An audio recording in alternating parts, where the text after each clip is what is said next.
I'm going to challenge you today. I'm going to challenge you to look to your left. I'm going to challenge you to look to your right. I'm going to challenge you to look in front of you. And I'm going to tell you to glance back on your past. And I want you to ask yourself wholeheartedly, sincerely, compassionately, with truth. Look at your surroundings. And I want you to ask yourself, who do I want to be? What do I want to achieve?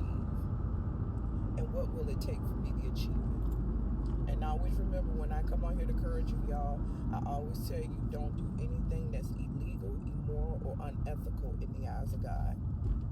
And I'm going to stand 10 toes down when I say that. But I need you to look at your surroundings, and I need you to look in your environment. And even though you grew up or currently in a situation, that don't mean you got to stay there. And you got to be okay with succeeding, and you got to be okay with leaving some people behind for your freedom, for your peace of mind, and for your success. And in order for you to do that, you're going to have God on your side. I cannot stress that enough. When we know better, we do better. We make better decisions with our lives, and we encourage people to do better. And that's what I'm here to do, to encourage you, first and foremost, to seek God in spirit and in truth, to be honest with yourself. I don't care what your situation looks like. You can be at the bottom of the bottom, but as long as you woke up today, you got the breath of life, you got an opportunity to make it right. The choice is yours. The ball is in your court. You know, a lot of y'all like sitting on the sideline. It's just to say you're a part of a team. But if you're not doing your part, then what can you achieve? Now, in some circumstances, when you're on a real team playing a sport, sometimes they put the players out there that they think can do the most, you know, who are the superstars or whatever the case may be. But some of y'all got to understand that some of y'all going to be the next superstar in your own life when you get off that bench, when you get that opportunity.